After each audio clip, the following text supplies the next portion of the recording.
husband threw me into the dresser during a family trip, and his brother said, "That's between the two of you." But his brother's wife begged me to leave before morning. The impact knocked every framed photo off the wood surface. Glass shattered across the hotel carpet while my shoulder throbbed where it had connected with the corner edge. I stayed on the floor for a moment, trying to remember how to breathe normally. Through the adjoining door, I could hear my brother-in-law saying something about marriage being hard work before footsteps retreated. This wasn't the first time, but it was the first time anyone else had witnessed it.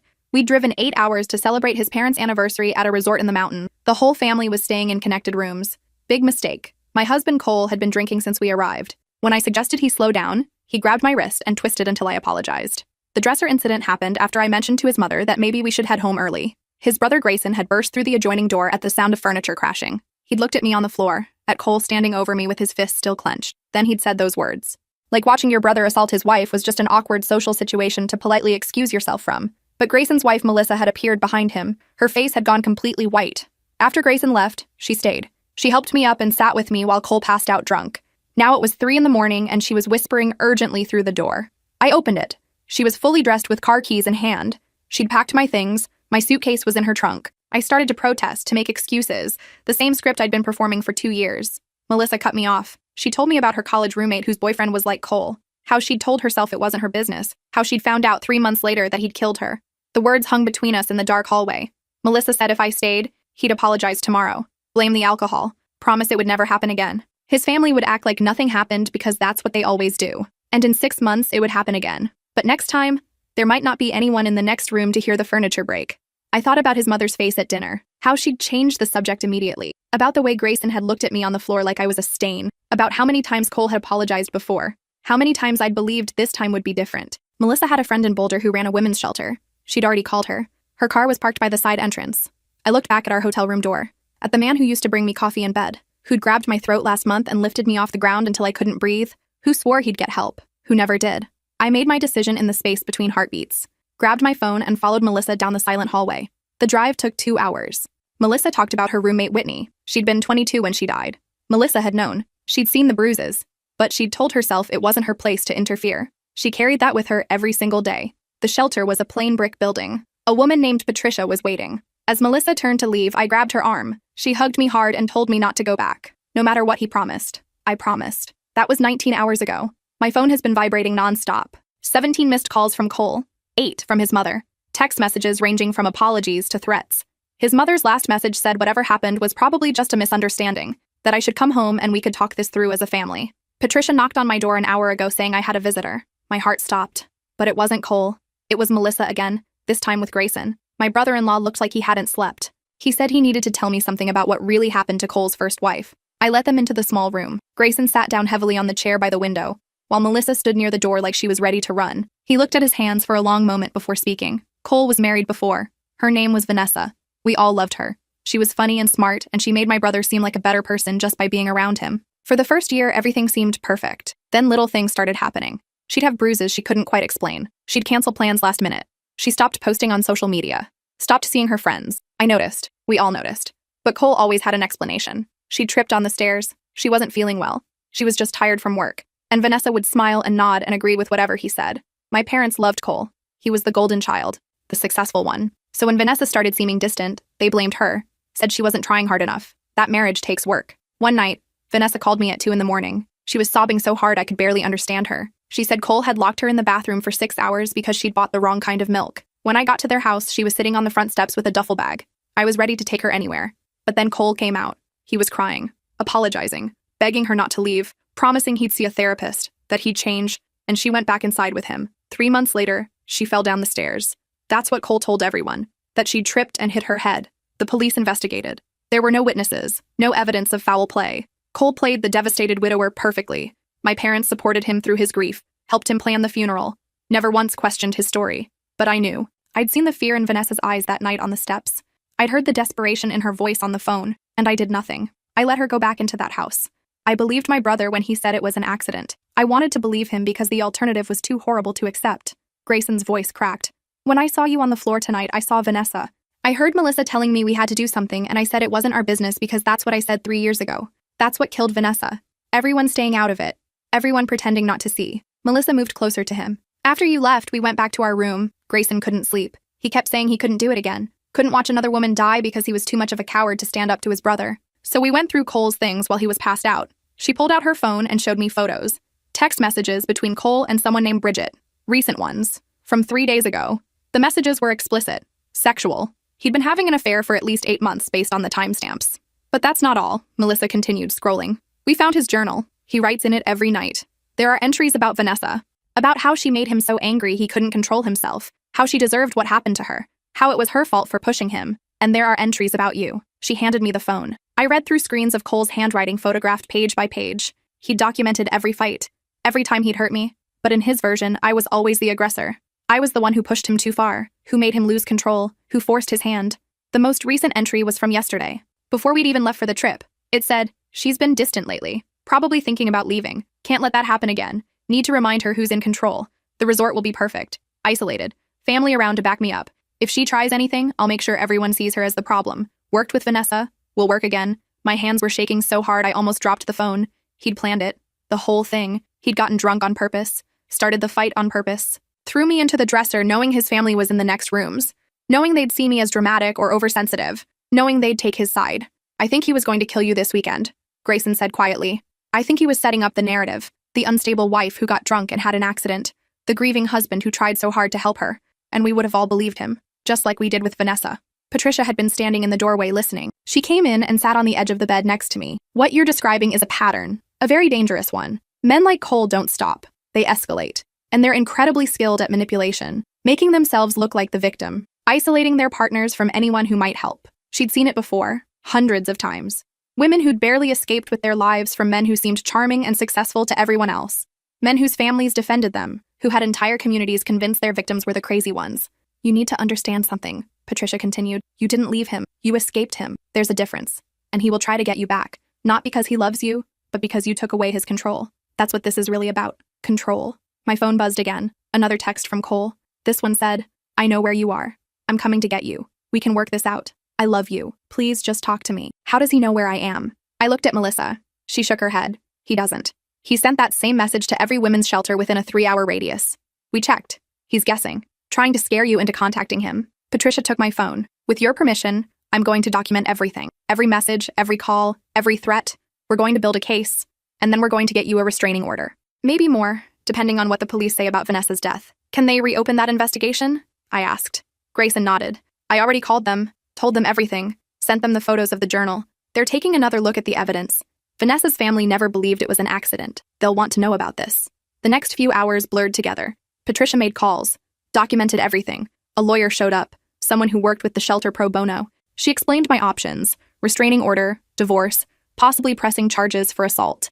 She said with Grayson and Melissa as witnesses, with the photos of the journal, with the medical documentation of my injuries from the hotel, we had a strong case. But she also warned me, cases like this rarely go smoothly. Cole would fight back. He'd hire expensive lawyers. He'd use his family's money and influence. He'd paint me as vindictive, as mentally unstable, as someone trying to ruin his life because I was angry about the affair. The affair I hadn't even known about until 3 hours ago. Melissa stayed with me while Grayson went back to the hotel to get their things. They weren't going back to Cole's family, weren't going to pretend anymore. Grayson said he was done enabling his brother, done being complicit, even if it meant losing his parents.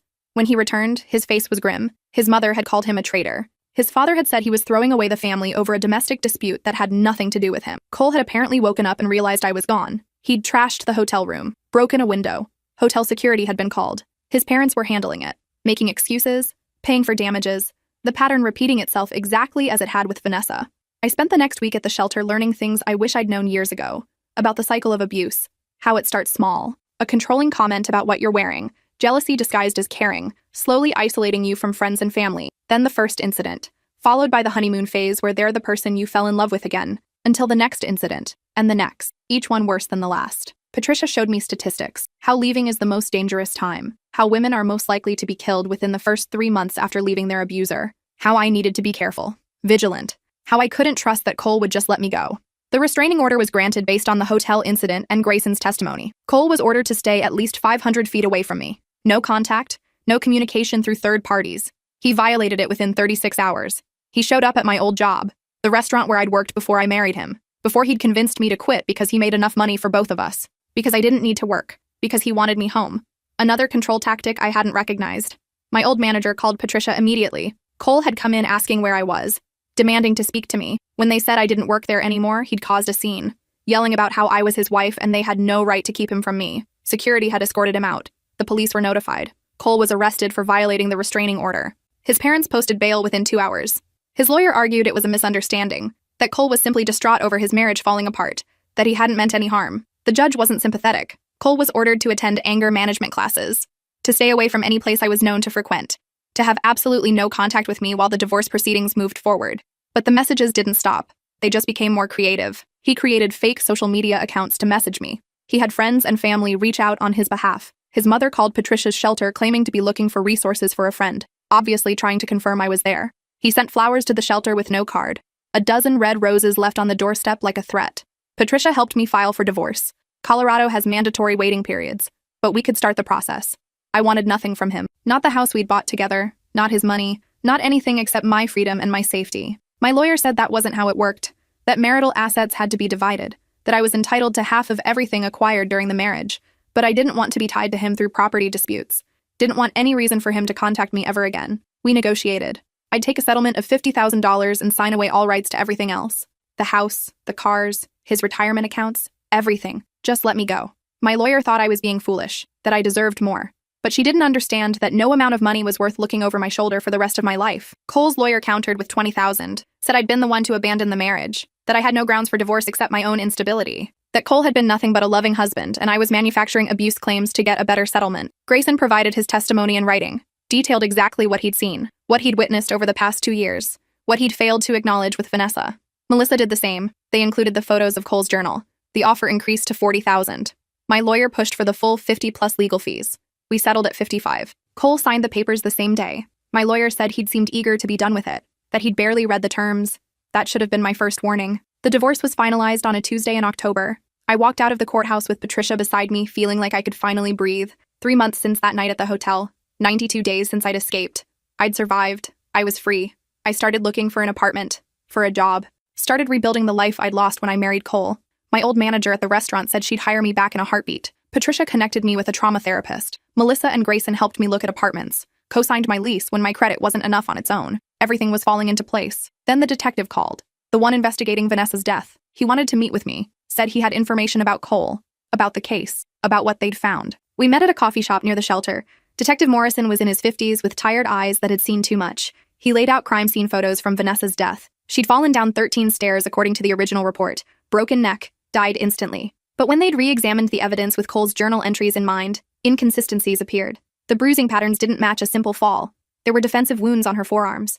Skin cells under her fingernails that had been tested at the time and matched Cole. He'd claimed she'd grabbed him when she was falling, that he'd tried to catch her. The original investigators had accepted that explanation, but now they were looking at it differently. The angle of the injuries, the force required, the pattern of blood spatter on the wall, it all suggested a struggle, a violent one, and then a push. They'd brought Cole in for questioning. He'd lawyered up immediately, refused to say anything. But his journal was damning. They had probable cause for an arrest. First-degree murder.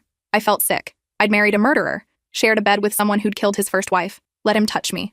Love me. Almost let him kill me too. But there was more. Detective Morrison pulled out another file. 4 years before Vanessa, Cole had dated a woman named Isla. She'd filed a police report claiming he'd assaulted her. Choked her until she passed out. The case had been dropped when Isla suddenly refused to testify. Said she'd made it all up. That she'd been angry about their breakup. Cole's parents had paid her $70,000 to recant her statement. The detective had tracked her down. She was living in Oregon now. Married with 2 kids. When he'd explained why he was calling, she'd broken down. Said she'd lied because Cole's father had threatened to destroy her family's business. That she'd been terrified. That she'd spent the last 8 years wondering if he'd killed anyone else. She was willing to testify now. About the assault. About the payoff. About everything. The district attorney was building a case. They wanted me to testify too. About the abuse. About the hotel incident. About everything Cole had done to me. They said my testimony combined with Vanessa's case and Isla's assault charge could put him away for decades. But they were honest with me. Trials like this were brutal. Cole's defense would attack my credibility, would bring up the settlement I'd taken, would suggest I was motivated by money or revenge, would paint me as a liar trying to destroy an innocent man. I'd have to sit in a courtroom and describe intimate details of the worst moments of my life, with Cole sitting there watching, with his family there supporting him, with the media covering every word because a murder trial involving a wealthy businessman would be front-page news. I had 3 days to decide. I spent those days talking to Patricia, to my therapist, to Melissa and Grayson, to Isla on the phone who cried and said she'd understand if I couldn't do it, that she knew how hard it would be. But then I thought about Vanessa, about her family who'd spent 3 years believing their daughter had died in a stupid accident, who deserved to know the truth, who deserved justice. I thought about the next woman Cole would date after me if he wasn't stopped, because there would be a next one. Men like him didn't stop. They just got better at hiding it. I called Detective Morrison on the 3rd day, told him I'd testify, that I'd tell the truth about everything no matter how hard it was. Cole was arrested on a Thursday morning. First-degree murder in Vanessa's death. Aggravated assault for Isla. Additional assault charges for what he'd done to me. The bail was set at $2 million. His parents posted it the same day. The media circus began immediately. Local news picked up the story first. Wealthy businessman charged with murder. Then national outlets. The headlines were sensationalized. Some painted Cole as a monster. Others questioned whether this was a witch hunt against a successful man by vindictive ex-wives. His family hired a crisis management firm. Suddenly articles appeared defending Cole, questioning the evidence, highlighting his charitable work, his business success, his devastation over losing Vanessa. They found old friends to say what a great guy he was, found co-workers who'd never seen him be anything but professional. The counter-narrative was building, Cole as the victim, 3 bitter women teaming up to destroy him. My photo appeared in the news. Someone had dug up old social media posts, found pictures of me and Cole looking happy together, used them to suggest our marriage had been perfect until I'd randomly decided to leave and fabricate abuse claims. I had to quit my job at the restaurant. Too many reporters showing up, too many customers recognizing me and either offering sympathy or accusations. My apartment was discovered. I found photographers camped outside. Had to move into a safe house the district attorney's office arranged. This was why women didn't come forward. This public evisceration, this scrutiny of every choice, every word, every moment of your life. But Isla and I kept in contact. Text messages of support. Reminders that we were doing this for Vanessa, for ourselves, for every woman who might cross Cole's path in the future. The preliminary hearing was scheduled for January, 3 months away. I spent that time preparing with the prosecutor, going over every detail of my marriage, every incident, every threat, every moment of fear. They warned me Cole's lawyer would try to break me on the stand, would suggest I'd stayed because I wanted his money, would point out that I'd smiled in photos, that I'd never called the police before the hotel incident, would imply that if the abuse was real, I would have left sooner, as if leaving was ever that simple. As if fear and trauma and love and hope didn't tangle together into something that kept you paralyzed. The prosecutor was a woman named Veronica, who specialized in domestic violence cases. She'd been doing this for 18 years. She told me she believed every word I said, that she'd seen countless cases like mine, that she knew exactly how men like Cole operated. But she also prepared me for the possibility that we might lose, that juries were unpredictable, that Cole's wealth and family connections gave him advantages, that sometimes the system failed survivors. 2 weeks before the hearing, Cole violated his bail conditions. He showed up at Grayson and Melissa's house at midnight, pounded on their door demanding to talk to his brother. When Grayson opened it, Cole attacked him, broke his jaw, fractured 2 ribs, started screaming about traitors and betrayal and family loyalty. Melissa called the police. Cole was arrested again. This time bail was revoked. He was held in county jail pending trial. His parents released a statement saying their son was under tremendous stress, that the false accusations had pushed him to a breaking point, that this was clearly a mental health crisis, not criminal behavior. Always excuses, always justifications. Never accountability. Grayson had to have his jaw wired shut. Couldn't testify at the preliminary hearing because he couldn't speak, but Melissa testified. Described in detail what she'd seen that night at the hotel, how she'd heard the crash, seen me on the floor, watched Grayson walk away while Cole stood over me. Isla testified about Cole choking her, about waking up in the hospital not knowing if she'd survive, about the fear that had controlled her life for years afterward. I testified last. Veronica walked me through everything. The escalation of control, the first time he'd grabbed me, the time he'd punched a wall next to my head, the time he'd locked me out of the house in January wearing only pajamas until I apologized for contradicting him in front of his parents. The hotel incident, the dresser, the broken glass, the sound of my own shoulder cracking. Cole's lawyer cross-examined me for 4 hours, suggested I was bitter about his affair, that I'd wanted his money, that I'd manufactured this entire story for attention and financial gain. He pointed out that I'd taken a settlement in the divorce, that I hadn't pursued criminal charges initially, that I'd only come forward after Vanessa's case was reopened, and there was potential for media attention. I told the truth, that I'd been terrified, that I'd wanted nothing more than to disappear and rebuild my life in peace, that I was only here because women deserved justice, and Cole needed to be stopped.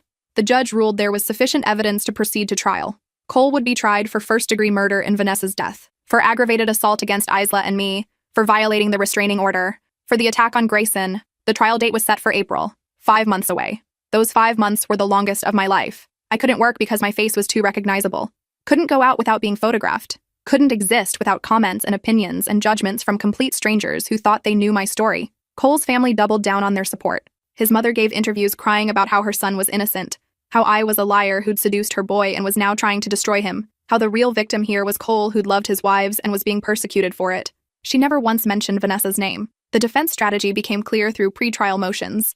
They were going to argue that Vanessa's death was genuinely an accident, that the journal entries were just Cole venting frustrations the way anyone might in a private diary, that Isla had lied initially and was lying now, that I was a gold digger who'd trapped Cole in marriage and was now bitter about his affair. They had character witnesses lined up, business partners, college friends, his parents, all ready to testify about what a good man Cole was.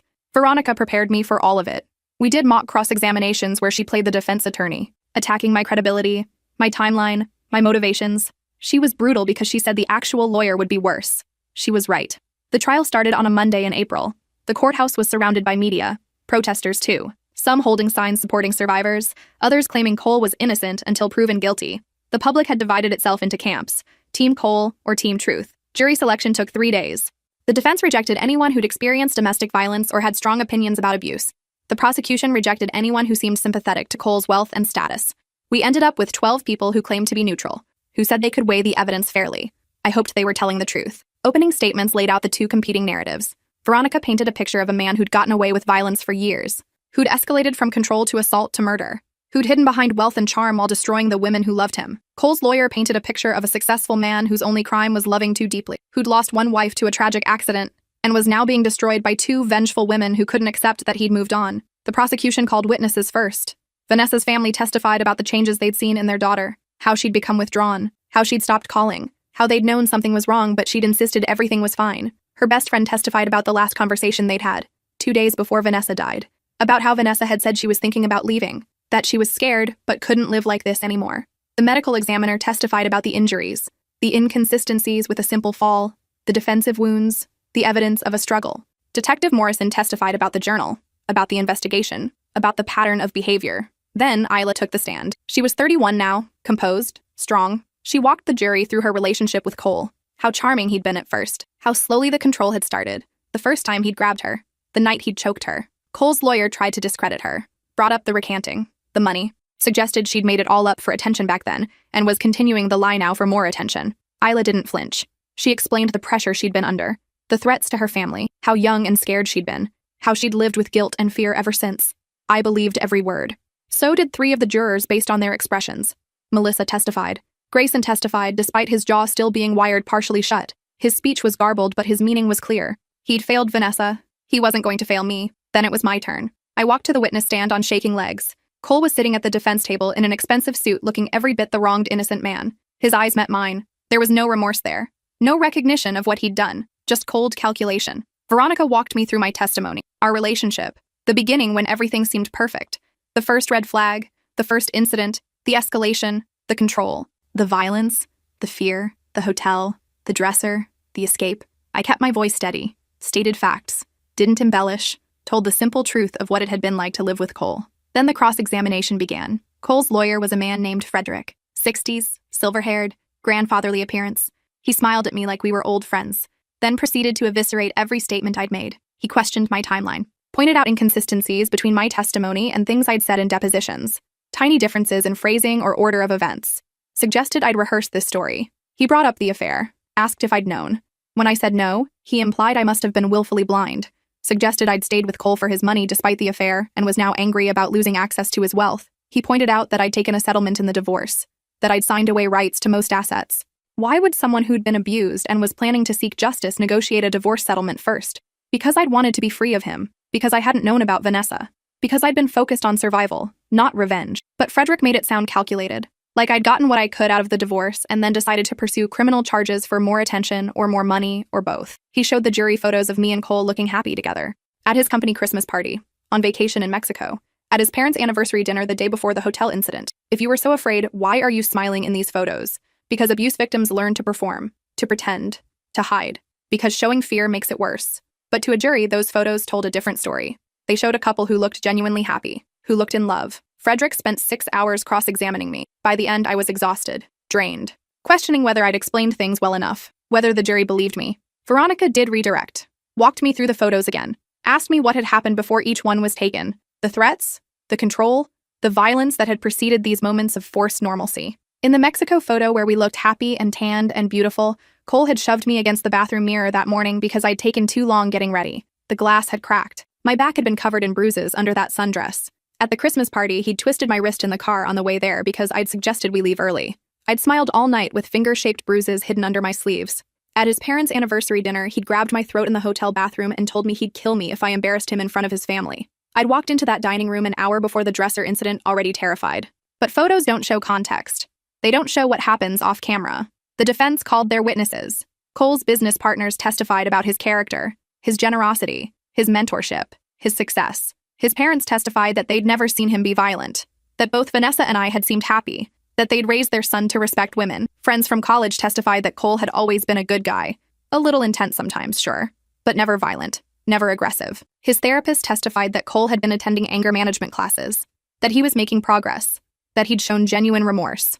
The therapist was reprimanded by the judge for violating client confidentiality, but the damage was done. The jury had heard that Cole was getting help, that he was trying to change. Finally, Cole took the stand. This was risky for the defense, but they clearly believed his charm would win over the jury. He testified about loving Vanessa, about the tragedy of losing her, about how it had broken him. He cried when describing finding her at the bottom of the stairs. The jury watched him with sympathy. He testified about his relationship with Isla, admitted they'd had problems, said she'd made accusations when they'd broken up that weren't true, that he'd asked his parents to help settle things quietly to avoid drama, made it sound reasonable instead of like a cover-up. He testified about our marriage, about how much he'd loved me, how he'd been devastated when I'd left. He admitted to drinking too much at the hotel, to fighting with me, but denied throwing me into the dresser, said I'd tripped during the argument, that he'd tried to catch me but couldn't. The journal entries? Just venting, processing his feelings, things he'd never actually do. The affair? A mistake he deeply regretted, but not relevant to the charges against him. Veronica's cross-examination was surgical. She walked Cole through his journal entries line by line, made him read them aloud, made him explain what he'd meant by each violent thought. She showed him photos of my injuries, of Vanessa's, of Isla's, asked him to explain how those injuries happened if he'd never been violent. She asked about Grayson, about the attack. Cole claimed he'd been defending himself, that Grayson had started it. Melissa's police statement contradicted that. She'd seen Cole throw the first punch, watched him beat his brother while screaming about betrayal. By the end, Cole's composure had cracked. He was defensive, angry. The charming mask slipped, and the jury saw glimpses of the man we all knew was underneath. Closing arguments summarized everything. The defense painted reasonable doubt, suggested the evidence was circumstantial. That tragedy and misunderstanding had been twisted into malicious narrative. The prosecution painted a pattern. 3 women, years of escalating violence. A man who thought his wealth and family name put him above consequences. The jury deliberated for 4 days. I spent those days in Patricia's office at the shelter. Couldn't eat, couldn't sleep, just waited for a phone call that would determine whether Cole would face consequences or walk free. On the 4th day, the call came. The jury had reached a verdict. We filed back into the courtroom. Cole sat at the defense table looking confident, his parents behind him holding hands. The victims section was packed. Vanessa's family, Isla and her husband, Melissa and Grayson, Patricia, all of us holding our breath. The jury foreman stood. Read the verdicts one by one. Count 1. Murder in the first degree in the death of Vanessa. Guilty. Vanessa's mother collapsed sobbing. 3 years of questions finally answered. Count 2. Aggravated assault against Isla. Guilty. Count 3. Aggravated assault against me. Guilty. Count 4. Violating restraining order. Guilty. Count 5. Assault against Grayson. Guilty. Cole's face went white. His mother screamed that this was wrong, that her son was innocent, that we were all liars. Security escorted her from the courtroom. Sentencing was scheduled for 6 weeks later. Cole was remanded to custody immediately. No bail this time. As they led him away in handcuffs, he turned and looked at me. There was nothing in his eyes, no emotion, no recognition, just emptiness. I'd married a man who was hollow inside, who'd filled that hollowness with control and violence and the destruction of women who loved him. At the sentencing hearing, we all gave victim impact statements. Vanessa's father spoke about losing his only daughter, about 3 years of unanswered questions, about finally having truth and justice.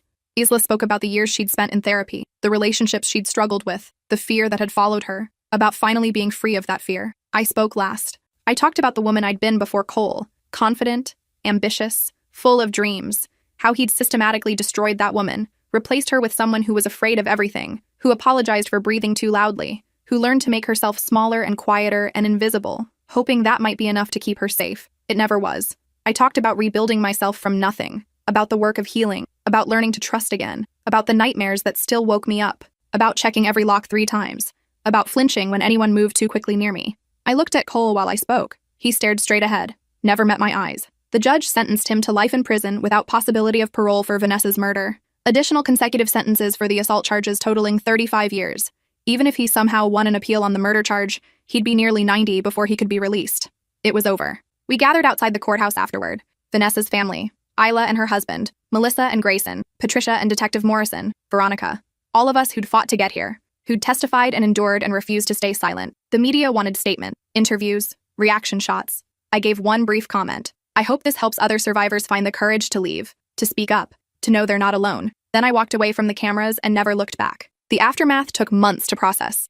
I stayed in therapy twice a week, worked through trauma and grief and complicated guilt. Guilt that I'd survived when Vanessa hadn't. Guilt that I hadn't seen the signs earlier. Guilt that I'd stayed as long as I did. My therapist reminded me that none of it was my fault, that Cole had made his choices, that I'd done the best I could with the information and resources I had, that survival was enough, that I didn't owe anyone more than that. I eventually moved to a new city, somewhere no one recognized my face, started using my middle name, got a job at a small bookstore that didn't require background checks or media searches, built a quiet life that was completely my own. Melissa and Grayson moved too, away from Colorado and Cole's family. They sent Christmas cards every year, photos of their kids who I'd never met but felt connected to anyway. We'd been through something that bound us together permanently, even if we didn't speak often. Grayson had cut off his parents completely. They'd never acknowledged their role in enabling Cole, never apologized to me or Vanessa's family, never admitted they'd been wrong. He said that was the hardest part, losing them, but he couldn't have a relationship with people who'd chosen a murderer over basic human decency. Isla and I stayed in touch sporadically, text messages on hard days. The anniversary of the verdict. The anniversary of the hotel incident. Little reminders that we'd survived, that we'd won, because we had won, not just in court, but in refusing to let Cole take anything more from us. In rebuilding, in healing, in existing despite everything he'd done to try to erase us. 2 years after the trial, I started dating again. It was terrifying. Every man was suspect. Every kind gesture might be manipulation. Every compliment might be the beginning of control. But I met someone patient, someone who understood when I needed space, who never pushed, who believed me when I talked about my past, who never once said I should just get over it or move on or stop letting Cole have power over me. Healing isn't linear. Some days I still dream about the dresser, about glass shattering, about Cole's hands, about the sound of my own fear, but those days are getting fewer, the gaps between them growing longer. 3 years after the trial, Vanessa's mother reached out. She wanted to meet for coffee, to thank me. I almost didn't go, didn't know if I could handle seeing her grief up close, but I went. She told me about Vanessa, about the little girl who'd loved horses and astronomy and terrible puns, about the woman she'd been becoming before Cole. She showed me photos, videos, let me know Vanessa as a person instead of just a victim. Then she said something I'll never forget. She said, "You gave my daughter her voice back. For 3 years, she was just the woman who fell down the stairs. Now everyone knows the truth. Now her story is told correctly. Thank you for that." We cried together in that coffee shop. 2 women connected by one man's violence, by loss and survival, and the complicated process of moving forward.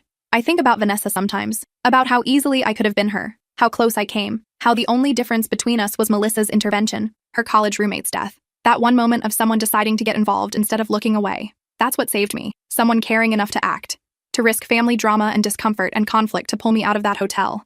I try to pay that forward now.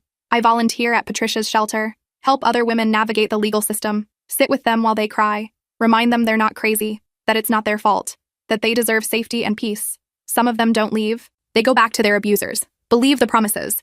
Try one more time. It breaks my heart every time. But I understand. I stayed too. I believed Cole's promises. Thought love could fix him. The ones who do leave, I walk with them through everything that comes after. The fear, the doubt, the isolation, the slow rebuilding of a life, the therapy, the nightmares, the hypervigilance, all of it. Because surviving isn't the end of the story. It's just the beginning of a different one. Cole filed an appeal. It was denied. He filed another. Also denied.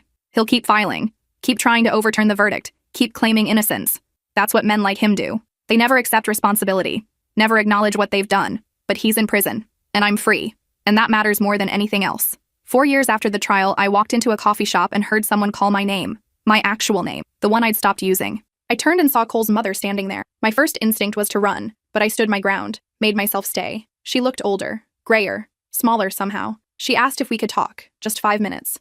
I almost said no, owed her nothing, but curiosity won. We sat at a table in the back. She didn't apologize, didn't admit fault. Instead, she talked about Cole, about visiting him in prison, about how he still maintained his innocence, how he talked about me like I'd been the love of his life who'd betrayed him. She seemed to want absolution, validation that she'd been a good mother, that she couldn't have known, that it wasn't her fault. I didn't give it to her. Told her she'd raised a man who killed his wife, who'd almost killed me, who'd terrorized multiple women, that she'd enabled him, protected him, chosen him over every victim. That was on her. That was something she'd have to live with. She left crying.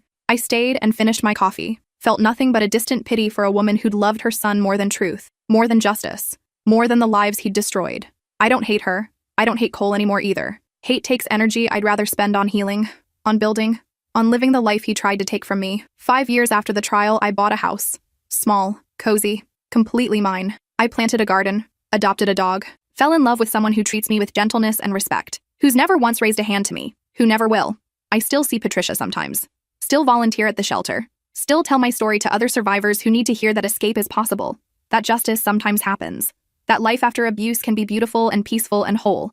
Not everyone wants to hear my story. Some people think I should move on, stop talking about it, stop defining myself by what happened. But telling the story keeps me honest, keeps me connected to that woman on the hotel floor, reminds me how far I've come, and maybe, hopefully, it helps someone else find the courage to leave, to speak up, to survive. That's enough. That's everything. My name is mine again. My life is mine. My future is mine. Cole took years from me, but he didn't take all of them, didn't take the rest of them. I won. Not in the way people think winning looks. Not with public vindication or perfect healing or erasing the trauma, but in the way that matters. I survived, I rebuilt, I found peace. And he's in prison, will die in prison, will never hurt another woman, never control another life, never destroy another future. Sometimes justice happens, sometimes the system works, sometimes surviving is enough. This is my story, not the one Cole wrote in his journal, not the one his family tells, not the one the media created. Mine, the truth of what happened, the truth of who I am now, a survivor, a fighter, a woman who refused to disappear,